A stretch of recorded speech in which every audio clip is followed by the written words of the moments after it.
Hi, I'm Lisa. And I'm Jonathan. And we're Creative for Learning. Today we are going to talk about boundaries. That's a boundary. I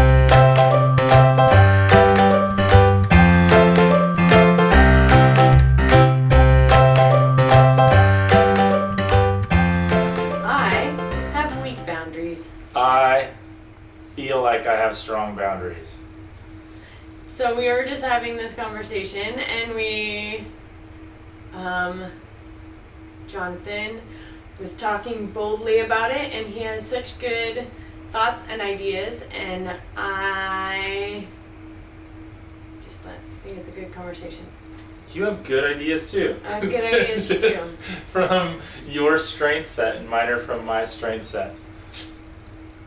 So, as far as boundaries, like, why am I, like, even for her, is like, I could see on her face that it came across as arrogant, like, kind of, that I would say that I have strong boundaries. I would say that it's just confidence for myself. I don't know if you've ever taken the Gallup Strengths Finder poll, where you learn about all of your strengths and what are your top ones. And I have a lot of weaknesses in life, tons of them, largely because of my strengths. Like, all of your strengths are connected to a weakness, right? But my strengths, almost all of them, as I think about why I feel so confident in drawing boundaries, it's because of those strengths. And so you may not have that. I mean, nobody has the same unique set of strengths. So so talk about boundaries. What questions did you have? So, like, I know that when people interact with you, sometimes it can come across as prideful. Like, my thought is like, wow, you're just like boldly like, I have good this. But yet I think it's good for us to think that about ourselves, to be aware of, like, no, this is my strength. Like, I am strong in that, and I think it's good. And that's where we have to, like, not care about what other people think, but yet be sensitive to how people are thinking about it. It's like this weird, like, how do you balance it, where you don't want to come off with our strengths, not just his, but, like, with the things that we're strong in, like, not come off as a jerk or anything, ever. Even this sounds funny, but just that idea about, like, that's called love. I'm strong in this, what, to communicating in a way so they don't feel like a jerk. That's called love. Well, yeah. And whatever our strengths are. Yeah. I totally lost track of my thought. Yeah, so we're like boundaries and how we talk about them. Oh, and how you talk about your strengths. Yeah. Like,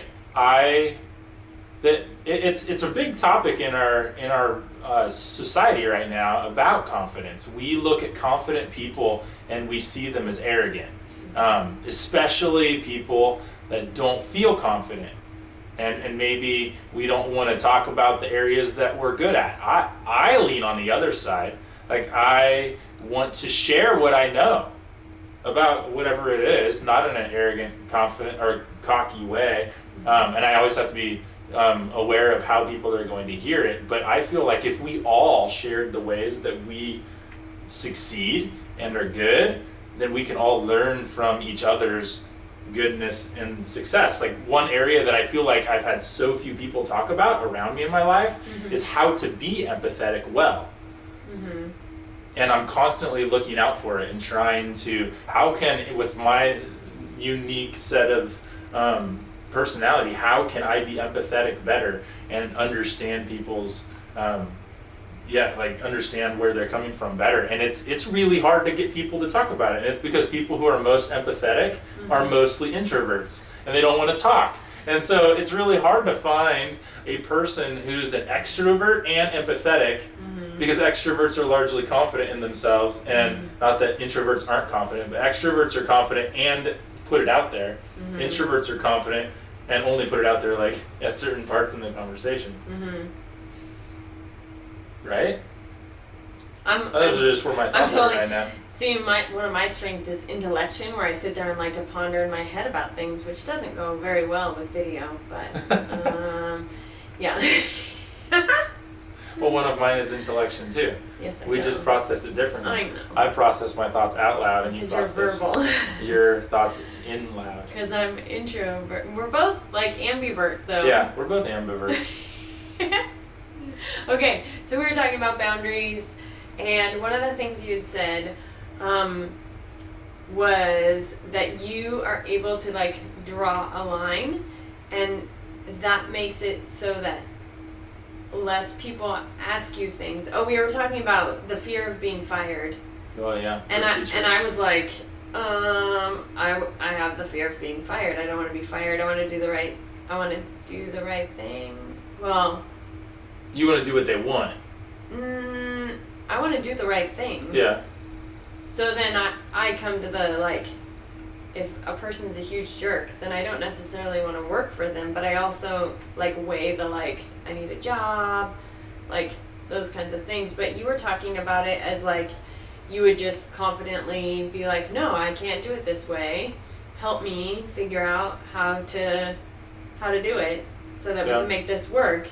Where I think a lot of people wouldn't do that because they're just afraid of losing their job. So they just sit and suffer in things. Yeah.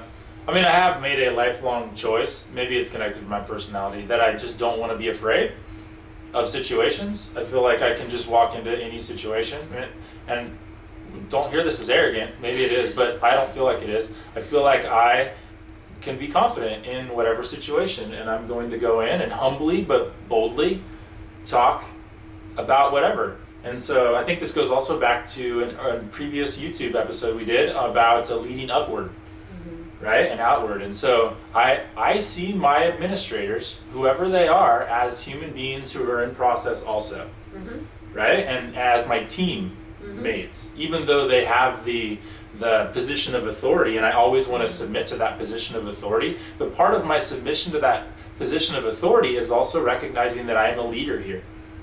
I don't have the top leader position, but I have a leader position, and so my voice matters. And actually, like, I want to always give my administrator the benefit of the doubt, even if they are at a place where I don't feel like they're a great leader. And I've been lucky that most of the people I've taught under were actually really great leaders and had good list, like they cared about what you had to say.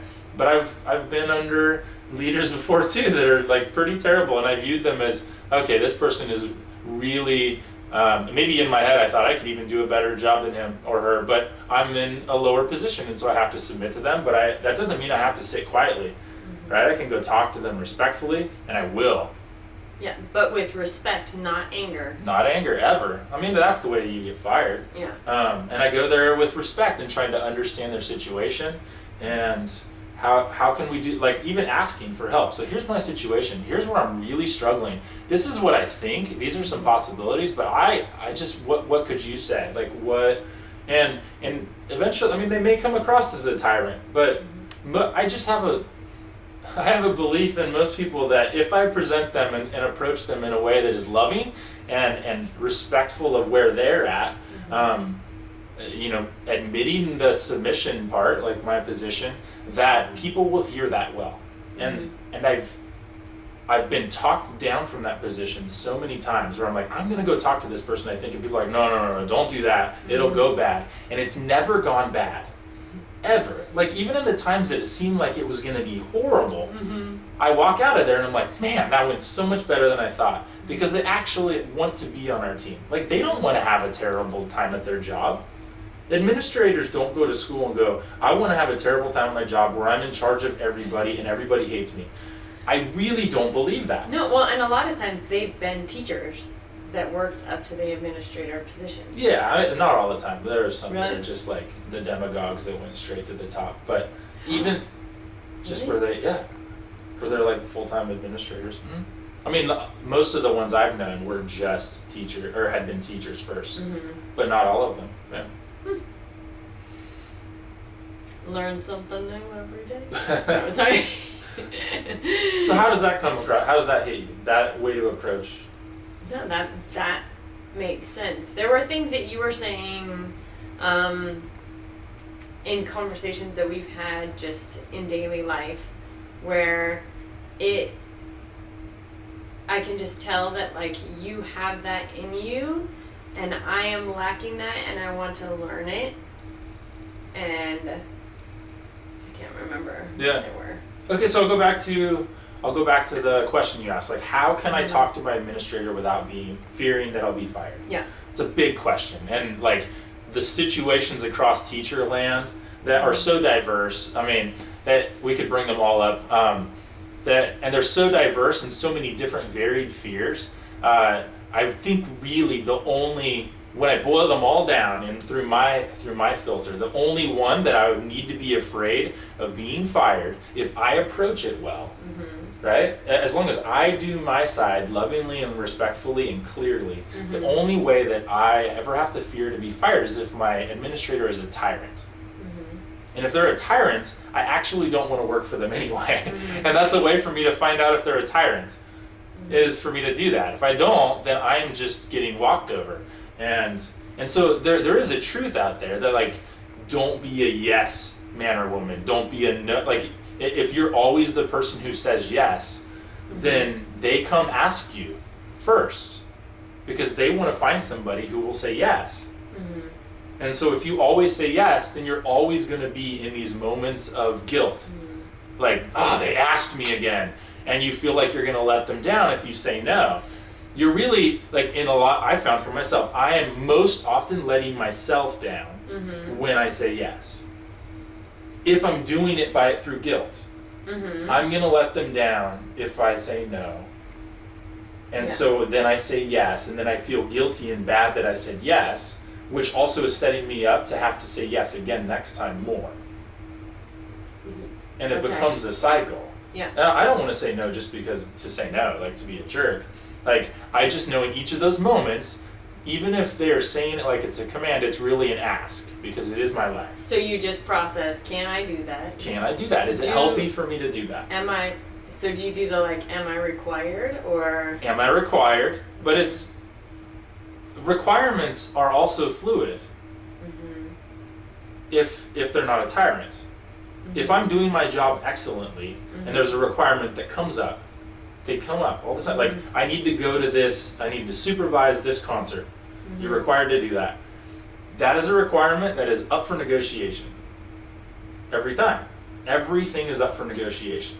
Now that, if you're always like, no, I can't do this, no, I can't do that, no, I can't do that. Somebody needs to do it, absolutely. But if you're always saying yes because they've made a requirement of you, then I think, I feel like that's unhealthy. Because they're always going to add more requirements. And then that ends up, and as far as, because they can't, and because you said yes last time. So because of a work-life balance, I need that balance. I have to say no. If I said yes last time, I might need to say, so I actually, not always, but like, I come from probably more of a default to say no. Because my life is hopefully at some level that's close to work-life balance.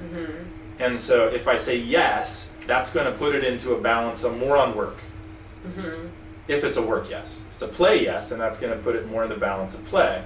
And then next time, to make it equal, I just have to be aware, if I said yes 3 times in a row to play, then my work-life balance is off. Yeah. And if I say yes 10 times in a row to work, then my work-life balance is off. And so I have to be aware of, like, okay, if this is a yes, then I need to say yes to a play. And so that's why it becomes a negotiation in my mind all the time. Like, if I'm always saying yes to those things, then that becomes unhealthy. And I'm okay having that conversation with my administrator, with anybody, in a loving, you know, but this does require all the time that I'm doing a great job with my work. That's what I was just thinking. I'm like, I bet people, if you did that technique not well, it could come across as you not being a team player. But then I know you, and I know that there are so many things that you contributed to your school. So it's not that you're not a team player. You're doing above and beyond. Yeah. Well, and I want to be, I just have a desire all the time. I want to be the best team player. Well, you like to be I want to be the best, like, not in an arrogant way, just like in pride in myself, pride in my own work. I want to be the best, and so I'm going to be the best team player. And so whenever possible, I'm going to give myself away within the work-life balance. But then that means that I have to say no to be a good team player. And so you've just thought it all through, and you've got it, like, you are doing your best.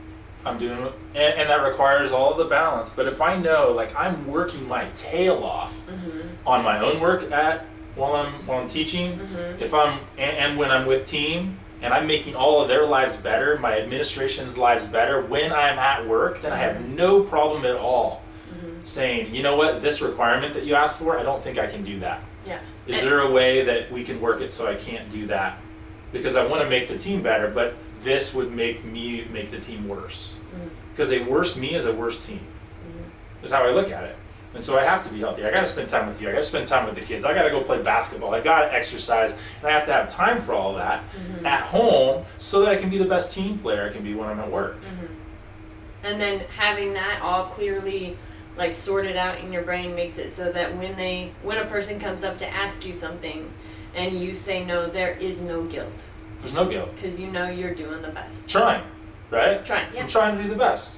And I hold myself to that. I'm always going to try to do the best. If I don't hit the best, which nobody ever hits the best all the time, there's no guilt on that, right? There's no guilt on that, but I'm shooting for that. And if I'm shooting for that all the time, and I have a track record with all of those people of doing that, like they know that guy does excellent work all the time, then when I come and say I can't do that because I want to do excellent work, they can't go, no, see, you're lazy all the time and you don't turn in your work on time and you don't give to the team. They can't say that. Right? That's my goal, is that they can't ever say that, because not so that I don't have that excuse, because I don't want to be that person. Right? And so if I'm always striving for that, then when I ask for a no, that I really feel like, not that they have to give it to me, but it's very reasonable. You know, because I'm going to say yes the next time. They know because I said yes the last time. Whenever it's possible, I say yes, and so just, if you're doing it, now if you're not, like the times when I'm not and I'm falling down, then I don't feel like I have a place to ask that, right? That's when you feel guilt. Because you feel guilt in doing a crappy job. But then still I have to let that go and just go, nope, I have been doing a crappy job. Let's flip it. I'm going to start trying to do it, and as long as I'm shooting for all of those responsibilities, that is, it's the trajectory. As long as I'm shooting for excellence, then there's no guilt. Now it's when I stop shooting for excellence and I'm shooting for mediocrity or laziness or whatever, then yeah, I should get a swift kick in the pants. Guilt should kick me in the pants so that I'm pursuing excellence again. I don't feel like there's any guilt or shame as long as I'm pursuing excellence, because whatever level I hit is my best. And I never have to be ashamed of that. And I can ask for, no, I can't do that. Is that making sense? So you just said, and then you can ask, no, I can't do that. But that's not a question. Well, it's like I said earlier, it's a negotiation. Like, here's my situation. I can't do this supervision in the morning. And they're usually going to say, can you find somebody to do this? That's an easy one. But there are some big no's that I have to, like summer professional development. Do I have to go do that summer professional development? Do I have to meet with my department as a team for those 3 days during the summer? I mean, my admin is saying yes, my department chair is saying yes, but that's a negotiation. Is it? If it's not, I mean, yeah, it is. I have to be here to be with my family. How can I make it right? How can we make it work? Because this equals work-life balance for me.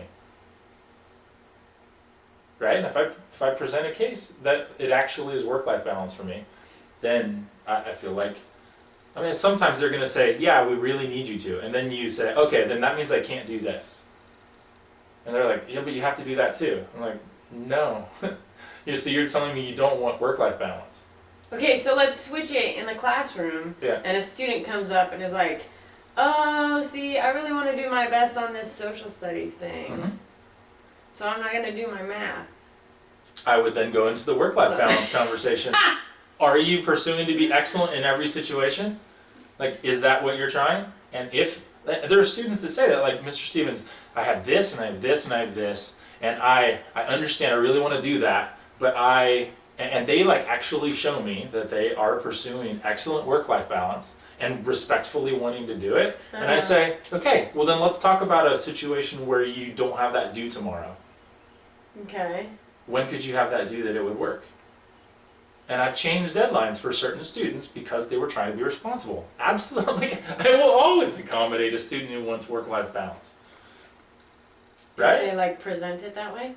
Yeah. But I mean, there are something like, I can't do it on, I can't turn it in tomorrow, Mr. Stevens, because I have sports and this and choir and, well, that's not appropriate work-life balance. Mm-hmm. Like they've set this up beforehand, Mm-hmm. and maybe they need like a reprieve right now, but then next time you better fix it. But if they don't fix it, so we've got to talk about Mm-hmm. the same thing we all got to talk. If I'm out of balance right now, maybe I have to make a reprieve right now, but I need to be aware that I have a problem. And I need Okay. work-life balance before the next one. And so that's part of me mentoring the students too, as well as myself. Like if I find out I have a problem right now, Mm-hmm. and I'm having to work over summer so that I can not be behind for next school year, I have a problem. Mm-hmm. In my view, because I don't want to work over, like I don't get paid to work over summer. And so that means if I'm feeling like I have to work over summer to do my job over the school year, that I have something wrong. And maybe I can flip that. Like, so next summer the goal would be I'm not working. So if I have to do it this summer to make this school year work, I have to find a balance. And that usually means saying no to things. Yeah. So that I can get into balance for whenever. And same thing with that student in that one situation. Balance. Is there grace in that student who was really trying, had to not go to football practice because his mom died, and he just can't do the work right now because he was in the hospital for 3 nights with mom? Is it okay if I turn it in late?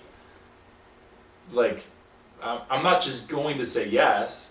Mm-hmm. I'm really empathetic to that student. Like, okay, I'll affirm him in that. Thanks for talking to me about it. How can we make it work? When would it be reasonable for you to make it work? And then we go forward with that. Like, I want to not tell them what to think, but how to think about this. Like, how can you then approach it and be responsible in it? Mm-hmm. So, big conversation. How do you Um, juggle all that? Yeah, Yeah, it you starts have, with like- drawing a line. A lot of students. Anyways. Well, most of them don't care. But So it's the ones that actually Ouch. care. I'll dive into those ones yeah. for sure. Like there's so much grace for the students who care. Dude, that's a heavy thing to say, that most students don't care. Most students will not come and do it. They want, yeah, I know. I mean, That sounds like another conversation. another conversation. So our question for the day today, what is it? What's a good one around boundaries?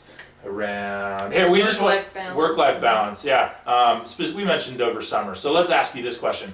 So what are the things over summer you feel like you need to do so that next year will be better?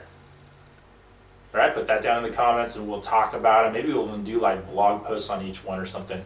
Thanks for being awesome. Thanks for being part of this community. We really appreciate you. Share your thoughts. Share your thoughts and your empathy. Tell us how we're wrong too, maybe. We I don't know. definitely don't. I don't have it figured out. I don't either. It's a process, right? Yeah, It's a we're all process in toward process. excellence. Thanks a lot. Keep being awesome. Bye.